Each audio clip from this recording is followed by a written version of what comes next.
Welcome to the Deep Dive, the show where we cut through the noise and get straight to the core of what you really need to know. Have you ever felt completely buried under just a mountain of information drowning in data? Happens all the time, right? Or maybe you're stuck slogging through the same repetitive tasks day after day thinking, God, I wish there was some kind of smart assistant to handle the grunt work. Yeah, the dream. Well, imagine if that assistant wasn't a wish, but a reality, powered by something called generative AI. We're talking about a technology that has, well, it's moved incredibly fast from this futuristic concept to a practical, value-generating reality, especially in the high-stakes world of U.S. capital markets. It really has taken off. From the fast-paced world of investment banking and complex asset management strategies to the intricacies of trading and even those crucial details of post-trade operations, generative AI, or GenAI as folks call it, is fundamentally reshaping how business gets done. It seems driven by sort of a dual purpose. First, to alleviate those chronic, costly industry pain points that have plagued firms for years. The stuff everyone complains about. Exactly. And second, to open up entirely new strategic frontiers for growth and innovation. Okay, let's unpack this and truly understand what's happening. Yeah, and what's truly fascinating here is just how quickly this technology has moved from theory to, well, tangible impact. You mentioned value. We're really talking potentially hundreds of billions of dollars in value just for the banking sector. Hundreds of billions, okay. Yeah. So for you, our listener, our mission today is to truly understand the how and why behind that profound shift. We're going to give you a comprehensive analysis of this transformation, looking at the strategic imperatives firms are pursuing, the evolving regulatory landscape they're navigating. Which is always complicated. Always. And most importantly, the real-world deployed use cases you can see in action right now. And here's a crucial takeaway from the very start. We're really talking about augmentation, not just automation. Think of GenAI as a powerful co-pilot, working alongside human experts to amplify their capabilities, make them better at what they do. That's a critical distinction, a co-pilot, not a replacement. So it sounds like GenAI is designed to make people more capable, not redundant. Precisely. That's the key message from the firms deploying it successfully. Okay, so let's start by digging into why GenAI is becoming such an undeniable force in finance. The capital markets industry, it's always been incredibly data-intensive, operationally complex. Oh, yeah. Understatement. And for years, firms have grappled with these persistent foundational pain points that have really limited efficiency and, scalability. You've hit on it precisely. GenAI isn't just an incremental improvement. It offers a qualitative leap in how these long-standing issues are finally being addressed. Let's walk through some of the most prominent ones that firms are tackling head-on. Sounds good. Where do we start? First, let's consider the sheer burden of manual, time-consuming processes. A huge portion of work, especially in investment banking, has always involved incredibly labor-intensive tasks. Right, the late nights. Exactly. Take something as fundamental as creating client pitch books, for example. Traditionally, junior bankers would spend countless hours manually gathering data, writing summaries, formatting presentations. The stuff of legends or nightmares, depending on who you asked. Pretty much. This isn't just slow and costly. It's a major contributor to employee burnout, often leading to those very long hours. GenAI directly targets this. Banks are now deploying internal tools that can generate first draft content, polished text, relevant charts, even full slides for these pitch books and other deal documents. How? Just like magic. Well, almost. It's based on simple natural language prompts.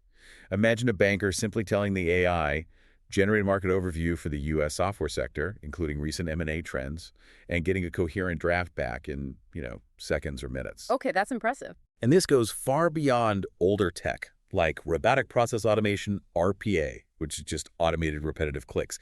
This is the generation of contextually relevant, human-like content. That drastically reduces the time spent on initial drafts and allows professionals to focus on higher-value strategic analysis and, critically, client interaction. I can only imagine the sheer relief on those investment banking bullpen floors. Probably means they'll finally see sunlight again, right? Maybe a little more. But it's not just about creating documents, is it? You also mentioned the information overload. Exactly. It's also about making sense of the sheer overwhelming volume of information out there. You're absolutely right. That brings us to the second pain point: data overload and research bottlenecks.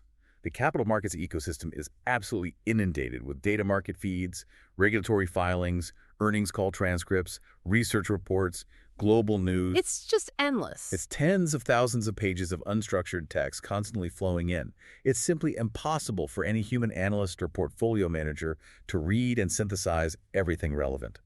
This creates a genuine human bottleneck. And a real risk of missing something crucial. A very real risk, especially in a fast-moving market. GenAI's natural language processing capabilities are, frankly, a game changer here. These models can ingest and summarize tens of thousands of pages of unstructured text in moments. Really? Tens of thousands. Yeah. Imagine condensing a lengthy SEC filing or, say, an hour-long earnings call transcript into a concise summary of key takeaways in just a few seconds. This dramatically accelerates the research and due diligence process. It allows professionals to cover far more ground effectively and significantly mitigate that feeling of just being buried in information. And it's not just external data either, is it? Firms themselves hold an incredible amount of internal knowledge, but often it feels like it's trapped in isolated systems, like a missed opportunity. That's precisely the third major challenge: knowledge silos and accessibility. Financial institutions have immense reserves of proprietary research, nuanced market views, historical deal information, internal procedures, all this intellectual capital. Stuff they've spent years building up. Exactly. But it's often fragmented, siloed across different departments, different databases. Yeah. It's incredibly difficult for employees to find and leverage it when they need it most. GenAI addresses this by acting as an intelligent conversational interface to a firm's entire body of knowledge. Like a universal search engine, but smarter. Kind of, yeah. Morgan Stanley, for instance, has an internal AI assistant. Employees can ask plain language queries like, what's our latest view on the semiconductor sector? Or what were the key risks in that big M&A deal from 3 years ago? And the AI instantly retrieves or synthesizes relevant information from vast internal archives. Wow. It effectively creates an institutional memory that never forgets, breaking down those information silos and unlocking immense latent value that was previously just sitting there, inaccessible. So it's about making expertise universally accessible within the firm, democratizing knowledge. What about the client side? Clients always want more, faster, more personal service, but that's historically been a tough nut to crack at scale, hasn't it? Very tough. That brings us to the unscalable demand for personalization. In wealth management, asset management, corporate banking clients expect highly personalized service, tailored advice, customized insights. It's table stakes now almost. But hard to deliver consistently. Historically, yes. Delivering this at scale has been operationally unfeasible. Truly high-touch, bespoke service was often reserved for the highest value clients, while others received more generic communications, creating a noticeable service gap. What's truly revolutionary here is that GenAI isn't just making personalization possible, it's radically reshaping the economics of client relationships. How so? It's turning bespoke service into a scalable offering for the first time. The technology can automatically generate personalized reports, investment summaries, client communications for potentially thousands of clients simultaneously. Each output is tailored to an individual's specific portfolio, their preferences, their history. Like a custom letter for every single client. Exactly. Think of an asset manager using GenAI to draft unique quarterly review letters for every single client, a task that would be utterly impossible to perform manually at scale. This fundamentally alters the economics of client relationship management. That's a huge shift in how firms can engage with their clients. Okay, and finally, in an industry so heavily regulated, how does GenAI help with the ever-present burden of compliance? That feels like a constant headache. It certainly can be. That's the fifth foundational pain point. Complex compliance and regulatory burdens. U.S. capital markets operate under this dense, constantly changing web of regulations. Compliance departments face the immense task of monitoring employee communications, analyzing transactions for misconduct, interpreting new rules, generating reports. A massive job. It's a significant operational and risk management burden. GenAI acts as a powerful amplifier, a force multiplier here. It can augment surveillance by scanning millions of emails and trade logs to flag and summarize potential issues like patterns indicative of insider trading or violations of communication policies far faster than humans ever could. So it finds the needle in the haystack. It helps find the potential needles, yes. It can also ingest lengthy new regulatory proposals from the SEC or FINRA and produce concise briefs on the key requirements and necessary actions for the firm. In essence, GenAI can function as a tireless junior compliance analyst. scanning, interpreting, reporting on vast quantities of information. It helps firms manage their obligations more efficiently and reduce the risk of costly oversights. It sounds like GenAI is truly tackling the core inefficiencies and demands of the industry across the board. But let's talk numbers. This isn't just about making life easier. There's a serious economic impact here, isn't there? Firms must be looking at huge potential gains. Absolutely. The adoption of generative AI is not just about incremental improvements. It's becoming a strategic economic imperative. It has the potential to significantly impact profitability and productivity, and the value proposition is grounded in tangible financial metrics. Okay, lay some numbers on us. Looking at productivity and profitability uplift, the potential is massive. JP Morgan Research, for instance, has estimated that this technology could contribute somewhere between $7 trillion and $10 trillion to global GDP. Trillion with a T. Trillion, largely driven by a significant workforce productivity boom. Within financial services, the effects are particularly pronounced. A McKinsey analysis suggests GenAI alone could add between $200 billion and $340 billion in value annually to the global banking industry. 2 to 300 billion a year, just for banking. Primarily through these productivity improvements. And these aren't just high-level forecasts. We see it in granular function-specific estimates, too. For instance, in investment banking divisions, IBDs, which are heavily reliant on document creation and analysis, Deloitte estimates GenAI could improve productivity by an average of 34%. 34%. That's achieved by automating those repetitive tasks we just discussed, drafting pitch books, financial models. Studies of early Copilot deployments have shown knowledge workers using GenAI can complete tasks up to 37% faster, often with comparable or even higher quality. Faster and potentially better. In some cases, yes. This productivity uplift translates directly into improved operating margins and the capacity to handle greater business volume without needing a proportional increase in headcount. It's about doing more and doing it better without simply adding more people. That's a powerful point. We're talking about direct, measurable business outcomes. And beyond just doing more with less, there's a significant impact on the bottom line through cost reduction, too, I assume. Precisely. A primary driver for GenAI adoption is the potential for significant cost reduction.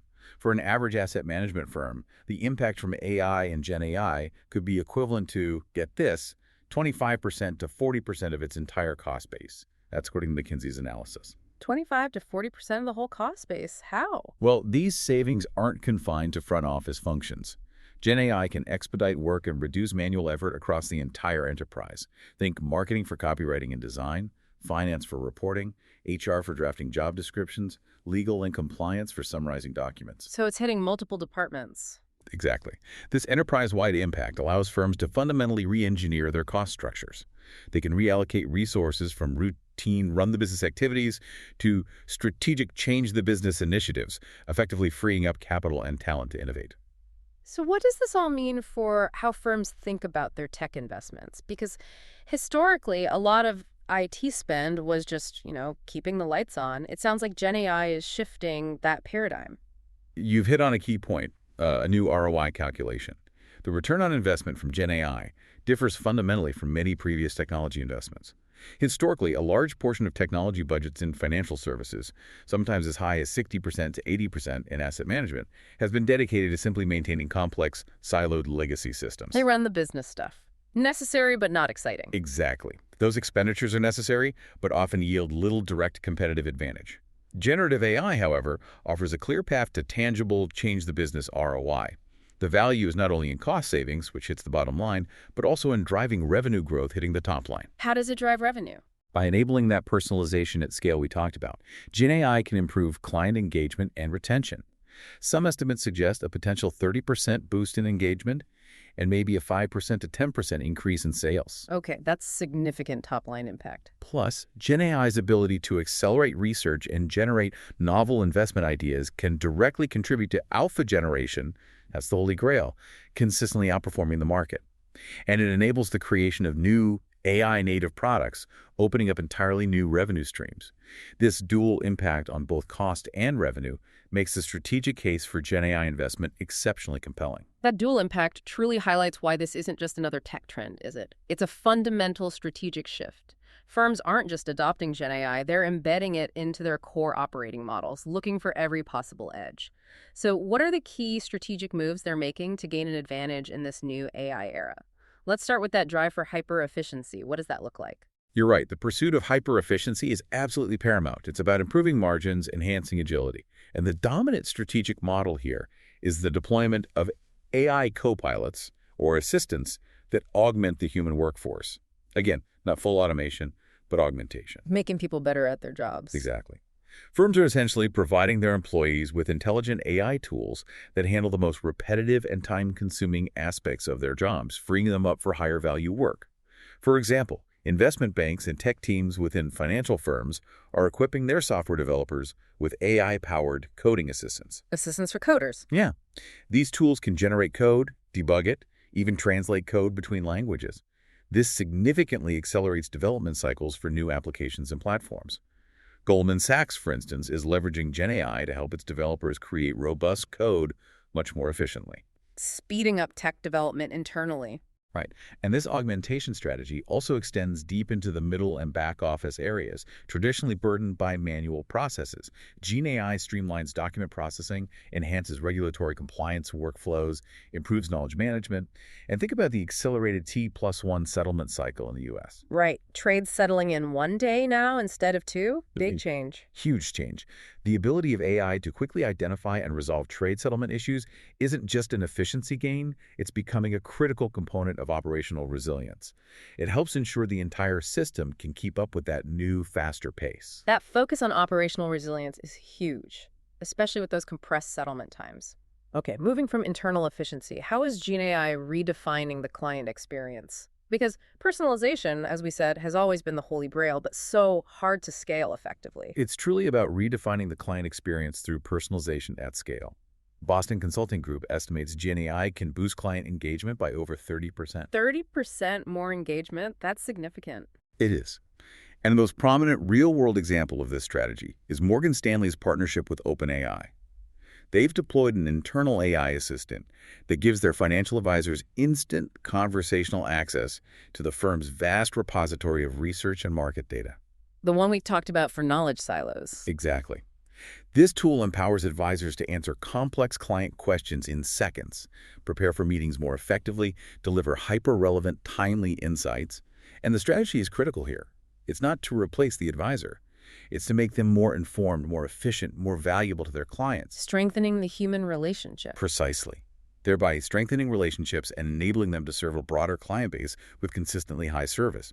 We're also seeing the development of digital advisor assistants that can proactively identify client needs, suggest tailored solutions, maybe even spot cross-selling opportunities.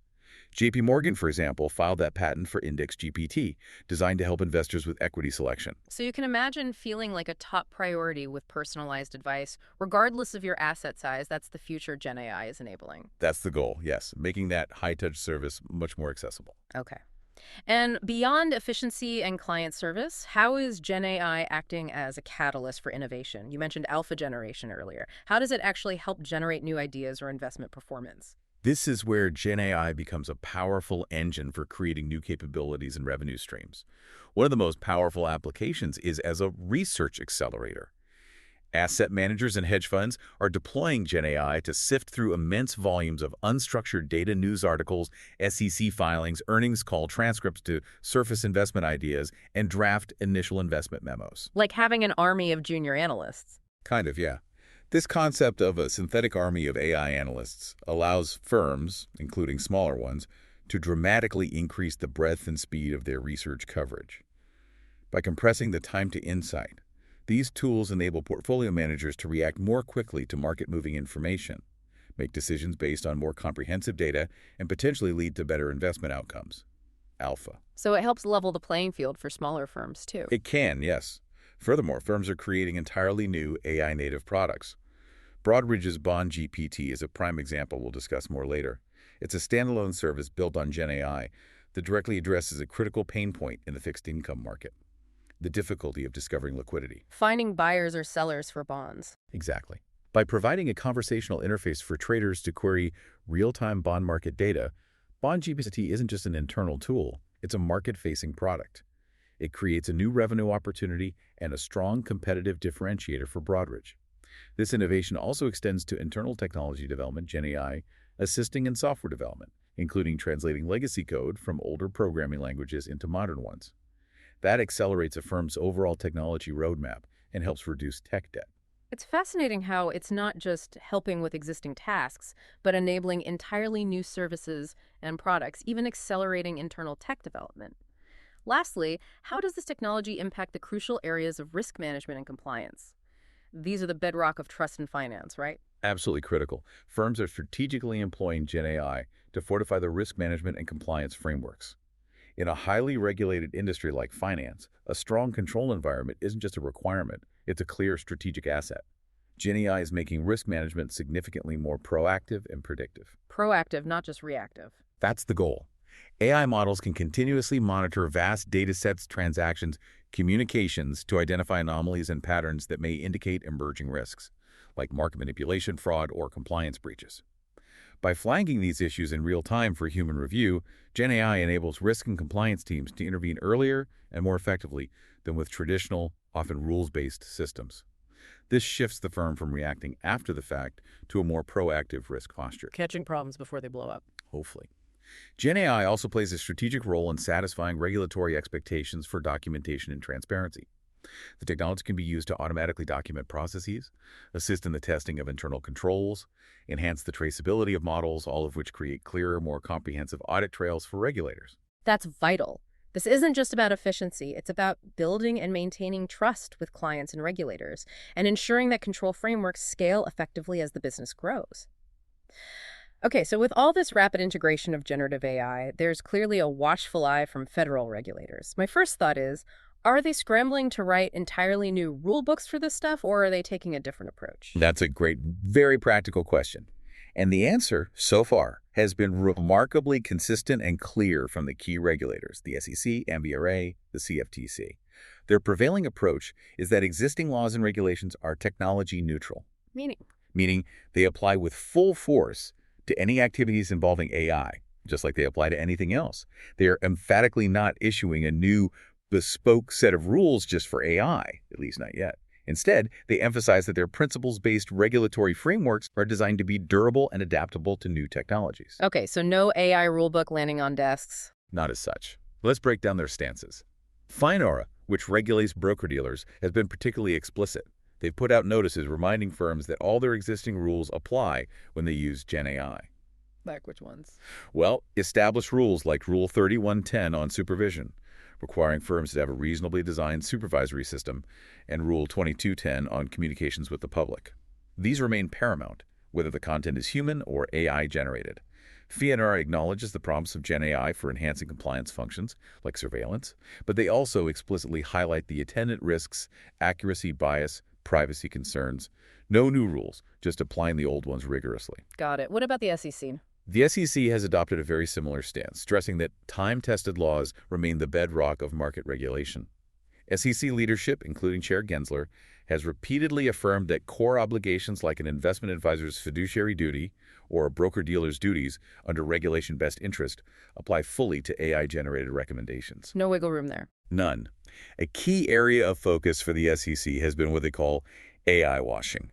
That's making false or inflated claims about a firm's AI capabilities. Saying you use AI when you don't, or exaggerating what it does. Exactly. Gensler has warned against this, and the agency has already brought several enforcement actions against firms for misrepresenting their AI use. That signals a clear enforcement priority. Furthermore, the SEC's Division of Examinations has identified AI as a significant risk area and is actively examining firms' use of digital engagement practices and the reliability of their AI models. They're definitely looking closely. And the CFTC for derivatives? The CFTC has also aligned with this technology-neutral approach. They've emphasized that their existing rules under the Commodity Exchange Act govern the use of AI in the derivatives markets. They encourage firms to proactively assess the risks associated with AI deployment and update their policies, procedures, controls accordingly. The CFTC has made it clear AI will be a topic in routine oversight and examinations. They expect firms to be ready to demonstrate compliance. So, what does this all mean for firms? It truly sounds like a unified front from regulators. It's not about new rules, but about applying existing rules to new technology, with the burden of proof, the burden of compliance, squarely on the firms themselves. Exactly. GenAI presents this dual challenge for compliance departments. Hmm. It's both a powerful tool that can be used to meet regulatory obligations more efficiently. Like the surveillance examples. Right. And it's a new technology that creates its own distinct set of compliance considerations that need careful management. Two sides of the coin. Precisely. On one hand, firms are leveraging GenAI to enhance their compliance programs. Its ability to analyze vast data sets makes it incredibly effective for augmenting market and communication surveillance. And AI can sift through millions of trades, emails, chats to identify and summarize potential issues, market abuse, insider trading, policy violations for review by human compliance officers. That helps firms fulfill their supervisory duties more effectively. Finds the smoke signals. Right. Similarly, GenAI can automate the creation of routine regulatory reports, documentation, and it can quickly summarize lengthy new rule proposals, helping firms stay abreast of their obligations. Okay, so it helps do compliance. What's the other side? The other side is that the use of GenAI itself is subject to strict regulatory requirements. The most fundamental of these is accountability. Firms are held 100% responsible for any output generated by an AI system they deploy. The buck stops with the firm, not the AI. Absolutely. If a customer-facing chatbot provides investment advice, for example, that advice must adhere to the same standards of fairness, balance, suitability as if it were delivered by a human advisor. This necessitates robust human-in-the-loop review processes for any client-facing or compliance-critical AI output. Nothing should go out unchecked. Human oversight is key. Critical. Additionally, record-keeping rules like SEC Rule 17A4 covering business communications apply directly to AI-generated communications. Firms must capture and archive logs of client interactions with chatbots, any AI-generated correspondence, just as they would emails or instant messages. You need that clear audit trail. That's a critical point for any firm thinking about deploying these tools. The accountability for AI output is theirs alone. And beyond accountability, what are the novel risks that firms need to manage specifically because of AI? It's a new kind of technology, after all. Yeah, the unique nature of generative AI definitely introduces a new class of risks that require dedicated governance and mitigation strategies. Regulators expect firms to manage these proactively as part of a comprehensive AI governance framework. Like what kind of risks? Well, first there's the big one, accuracy and hallucinations. A primary risk flagged by everyone is where a GenAI model confidently produces incorrect or entirely fabricated information, what we call hallucinations. The AI just makes stuff up. It can, yes, if not properly controlled. In a financial context, such inaccuracies could mislead investors, result in poor decisions, lead to significant compliance breaches. The consequences could be severe. So how do you stop that? The most effective mitigation strategy is to ground the AI in a controlled, curated knowledge base. Leading use cases at firms like BlackRock and Morgan Stanley explicitly do this. Their AI tools are restricted to drawing information only from the firm's own proprietary, vetted data. That dramatically reduces the risk of hallucination. Other controls include implementing content filters and, again, human verification steps for all AI-generated outputs before they reach a client or are used for critical decisions. Control the inputs, check the outputs. Makes sense. What else? Then there's data privacy and confidentiality. Using third-party or public GenAI models creates a significant risk of data leakage. If you feed sensitive, non-public client information or proprietary firm data into a public large language model, It might learn it and potentially repeat it. that's the concern, yeah. It could inadvertently expose that data, violating privacy laws like Gramm-Leach-Bliley and a firm's fundamental duty of confidentiality. To mitigate this, many firms are opting for on-premise models, secure private cloud instances, or using services from vendors that explicitly guarantee customer data will not be used for training their public models. Broadridge's design for its Op-S GPT product, for example, explicitly protects client IP by sourcing information centrally, not from individual client systems. Keeping sensitive data firewalled. Okay, what's next? The third key risk is model bias and fairness. AI models trained on historical data can inadvertently learn and perpetuate existing societal biases. This could lead to discriminatory outcomes in areas like lending decisions, hiring practices, or even investment recommendations. If the past data was biased, the AI learns the bias. Potentially, yes. This is a key area of concern for regulators, who've warned that opaque black box models can undermine trust if their outcomes appear unfair or discriminatory. In response, firms are implementing AI governance frameworks that mandate bias testing during model development, require thorough documentation of training data and model logic, and, where feasible, utilize explainable AI, XAI techniques. Explainable AI. Yeah, techniques that try to provide transparency into how a model arrived at a particular decision, making it less of a black box. Trying to understand the why. Got it. Okay. Any others? Finally, there's the complex and still evolving area of intellectual property and copyright. The legal landscape around the data used to train these massive large language models is still developing. There are potential risks related to copyright infringement if the training data wasn't properly licensed. Firms need to be diligent about ensuring they have the rights to use the data their models are trained on. Simultaneously, they need controls to protect their own intellectual property and prevent proprietary information from being inadvertently exposed through AI-generated content. For example, making sure internal AI tools aren't sending sensitive prompts or data to external models. So it's not enough to just embrace the tech. Firms need to be incredibly proactive about managing these inherent AI risks from day one. This really underscores the importance of having a robust, well-thought-out AI governance framework in place. We've talked about the strategic imperatives, the regulatory maze. Now let's get into the concrete examples, because the theoretical potential of GenAI is really being realized through a growing number of deployed applications across the capital markets value chain. Starting with investment banking, what are we seeing there on the front line? Seems like a prime target for efficiency gains. Absolutely. In investment banking, where deal execution is so document-heavy and extremely time-sensitive, GenAI is being deployed primarily as a productivity engine. It's about accelerating workflows and alleviating some of that intense manual labor we discussed. Like those pitch books again. That's a big one, yes. One of the quintessential pain points is automating pitch book and deal document creation. Historically, this consumed a vast amount of junior bankers' time, often late into the night. Now, several investment banks are actively using or piloting internal GenAI tools to automate significant portions of this workflow. Using their own internal AI. Often, yes. These tools are frequently built on proprietary large language models, trained specifically on the bank's own financial data, research, and past deal documents.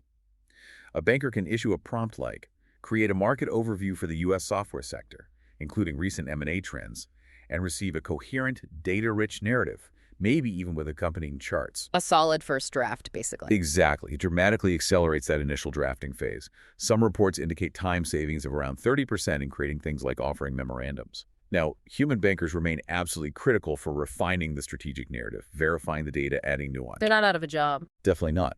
But automating that initial grunt work addresses chronic analyst burnout and allows teams to respond to client requests much more rapidly. Makes sense. What else in IBD? Beyond just document creation, we're seeing the rise of the deal co-pilot.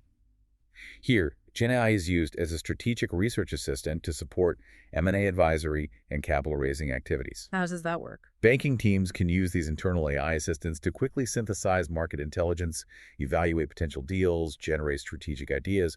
For example, a banker working on a potential acquisition could query the AI to, say, summarize the target company's recent performance, analyze industry-wide valuation multiples, or identify key risks highlighted in recent analyst reports. It compresses the research timeline significantly. Faster insights for deals. Right, and allows for more data-driven strategic conversations with clients. Firms like Morgan Stanley have deployed tools that help relationship managers surface relevant ideas and insights from the firm's vast intellectual capital in real time. It enhances the advisory process, potentially driving increased deal flow by enabling bankers to be more informed and responsive. That's a clear path to both efficiency and enhanced client service. Okay, moving to asset and wealth management.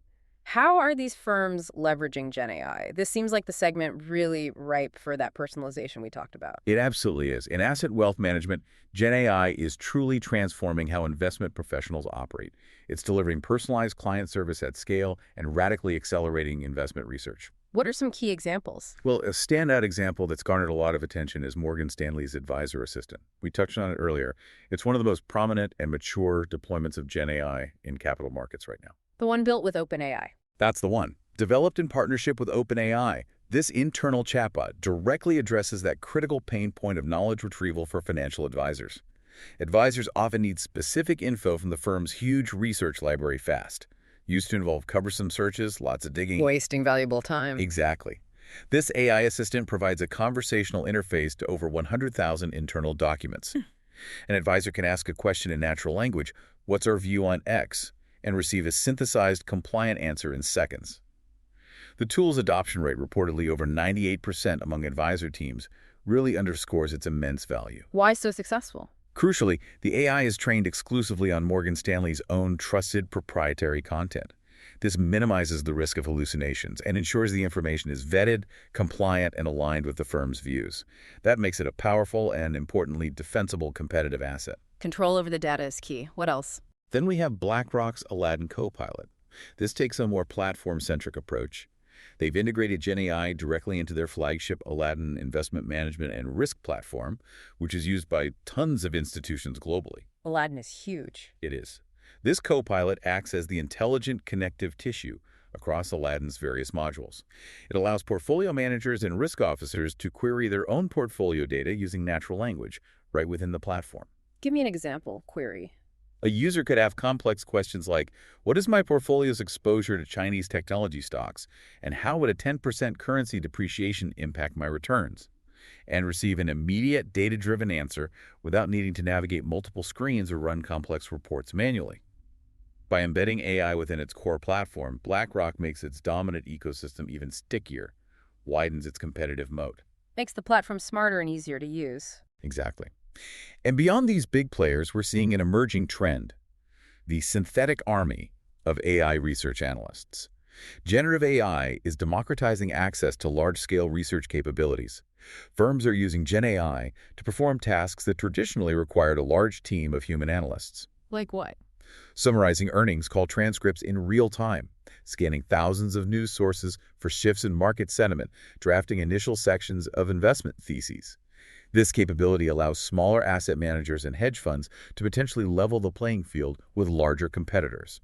They can produce a high volume of research and analysis at a low marginal cost. Accelerating their research cycle. Right, ultimately accelerating the research cycle and enabling more timely, informed decisions. That's incredible, giving smaller players an edge they wouldn't have had before. Now, switching gears to the fast-paced world of trading and markets.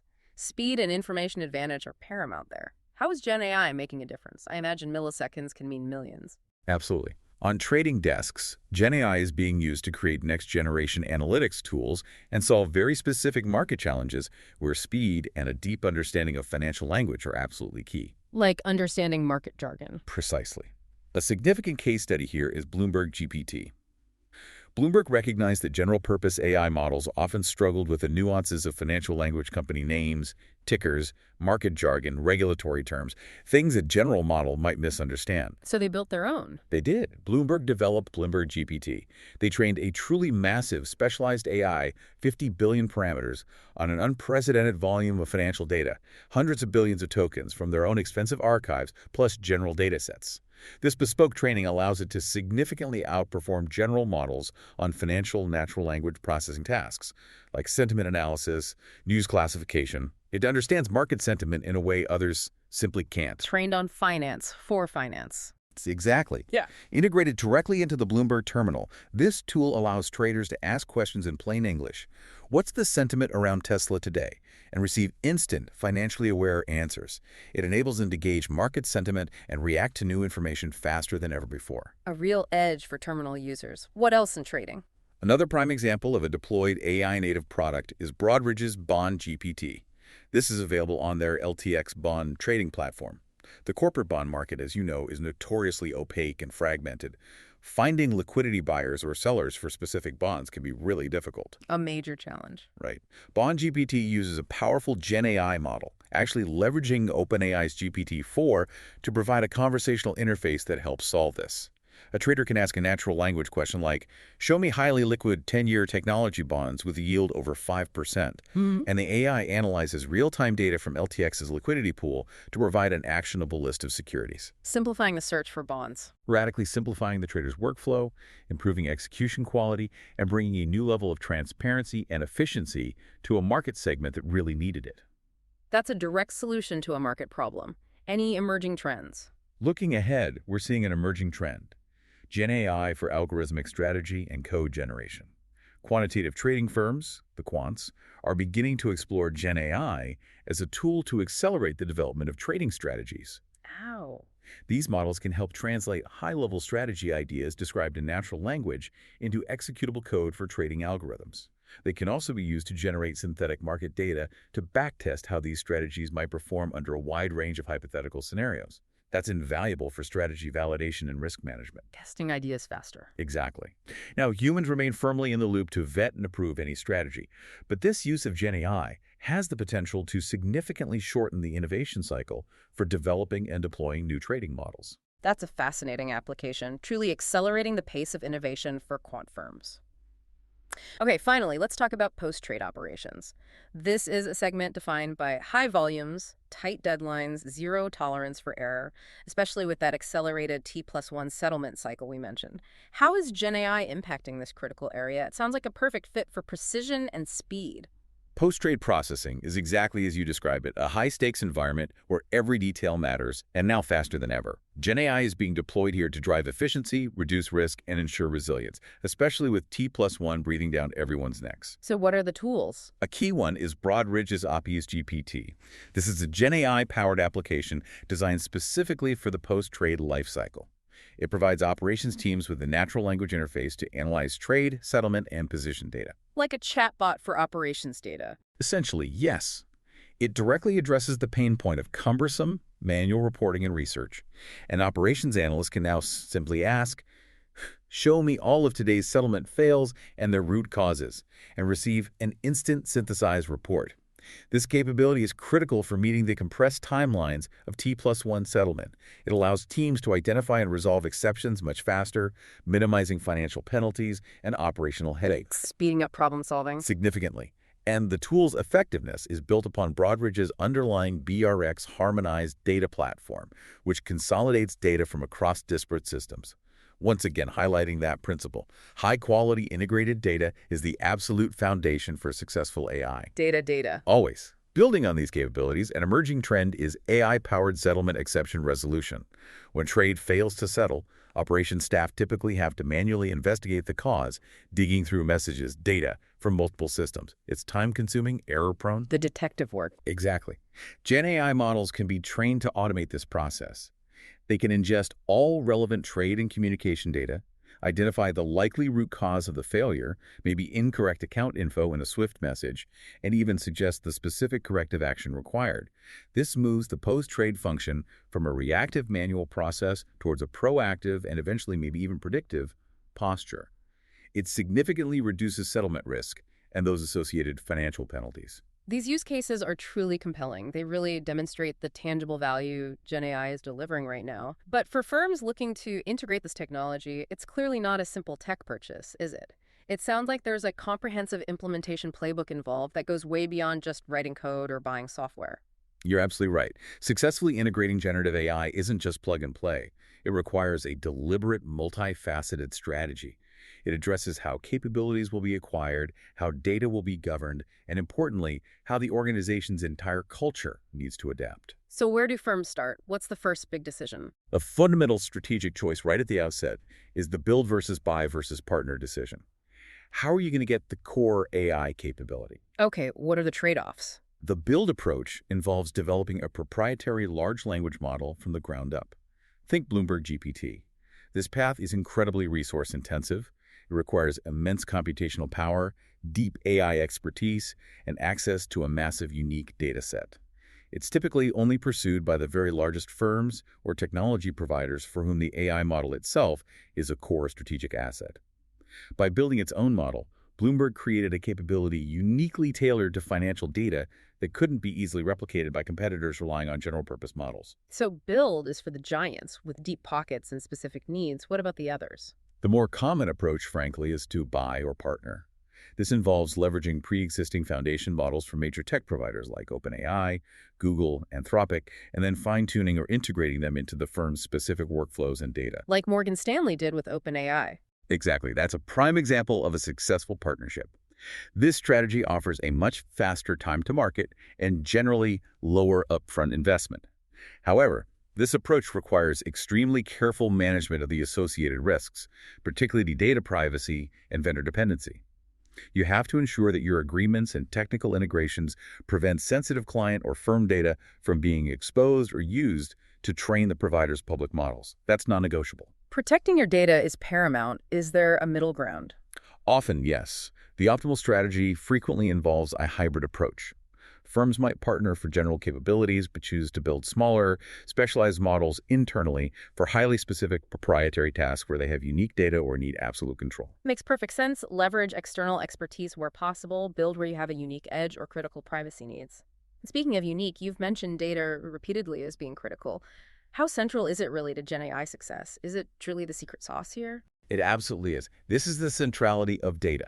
Your most valuable asset, I cannot stress this enough, the single most critical factor determining the success and the defensibility of a GenAI implementation in capital markets is the quality, the uniqueness, and the robust governance of the firm's data.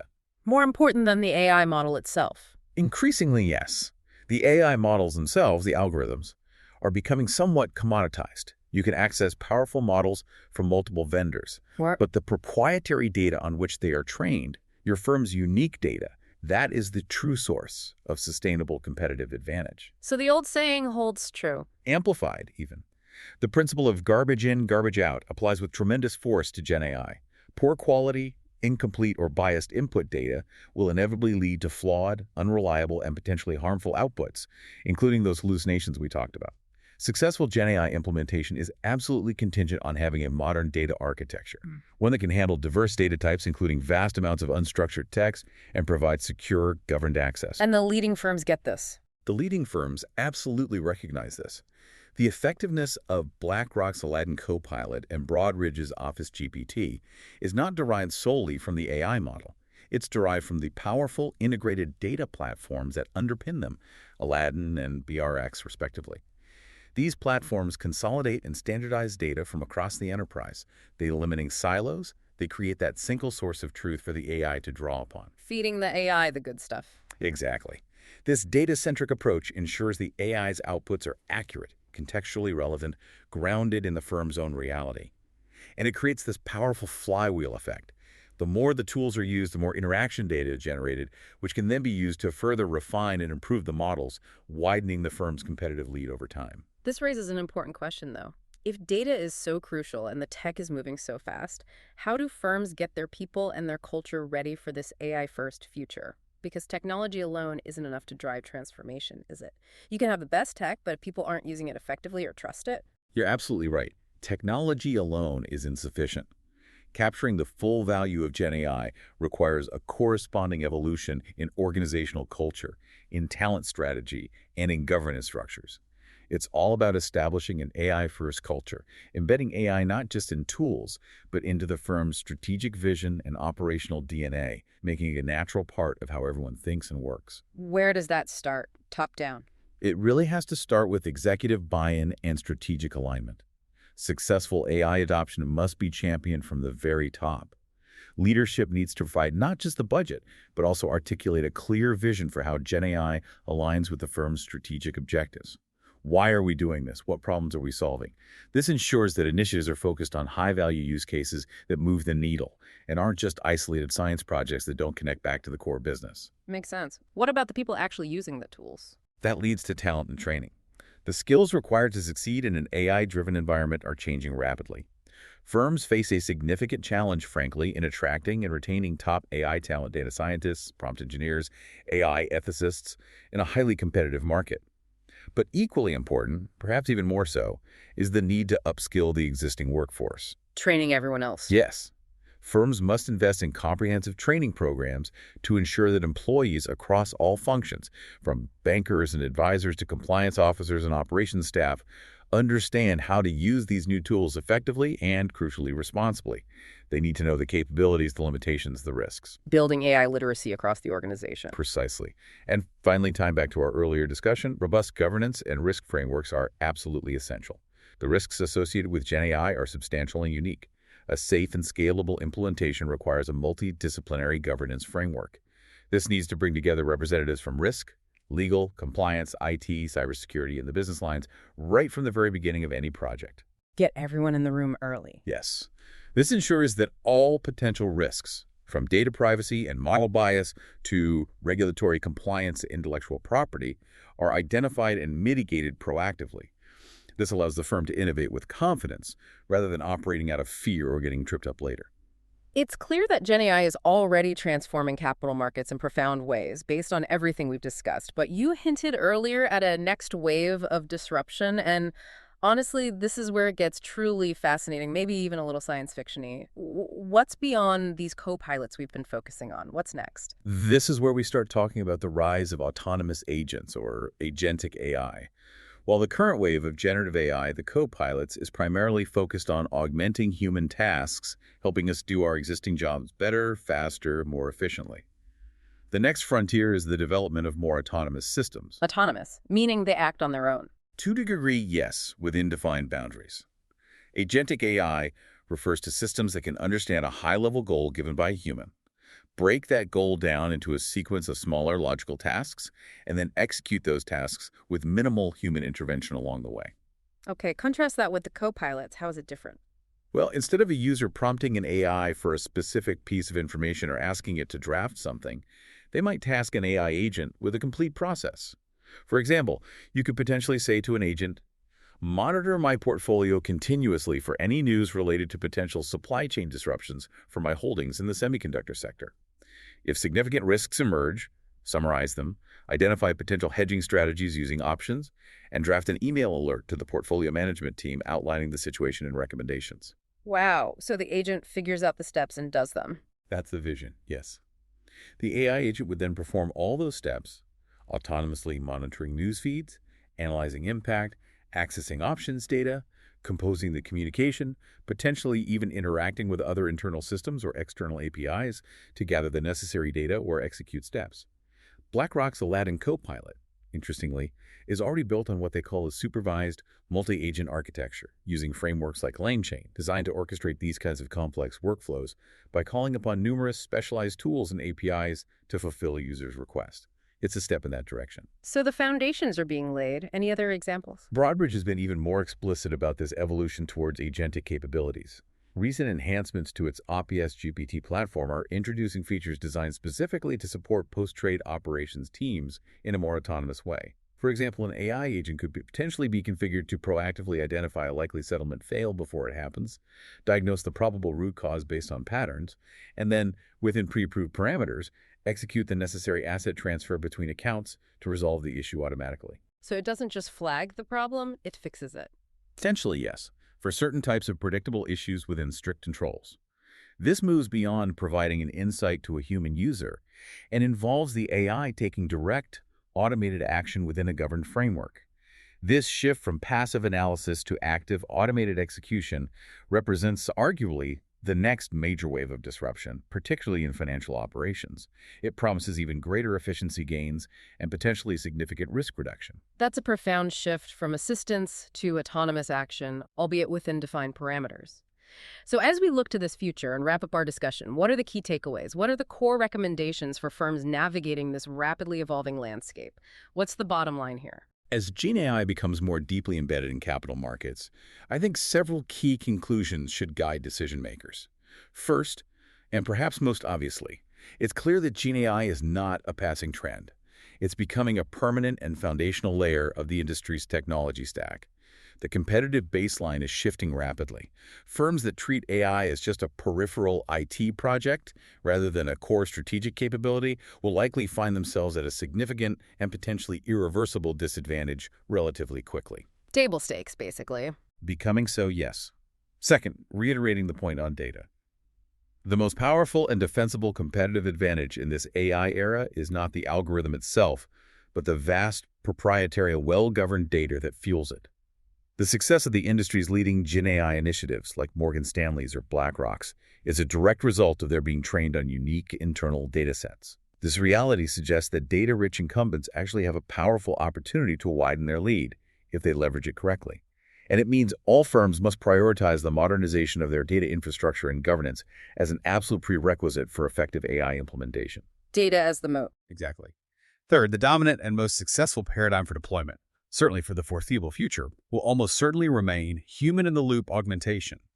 The goal isn't wholesale replacement of skilled professionals. It's about making them faster, smarter, more effective by equipping them with intelligent co-pilots.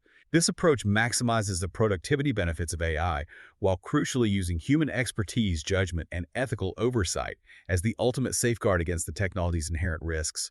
This model aligns with both strategic objectives and regulatory expectations. So the race is no longer simply to adopt AI, but to integrate it deeply, thoughtfully into the very heart of a firm's strategy, its operations, and its culture. That really is a fundamental transformation. Hashtag tag tag outro outro.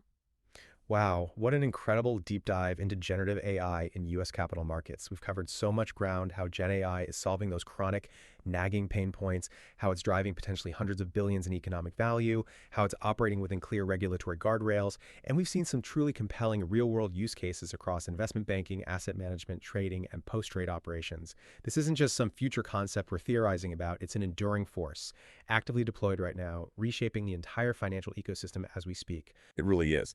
And if we just connect this to the bigger picture for a final thought, the firms that will not just survive but truly thrive in this Gen AI era aren't simply the ones buying the latest tech off the shelf. They are the ones fundamentally rethinking their relationship with data, rethinking their approach to risk, and even rethinking their organizational mindset and culture. That trifecta for leadership seems clear now. You need a superior proprietary data foundation, you need a robust and proactive AI governance framework, and you need an agile organizational culture that embraces continuous learning and adaptation. So maybe the provocative thought for you, our listener, is, what new opportunities or perhaps what new challenges does this deeper integration of AI moving even towards agentic systems present for your own field, your own work, or your own interests? Certainly a lot to think about as this technology continues its rapid evolution.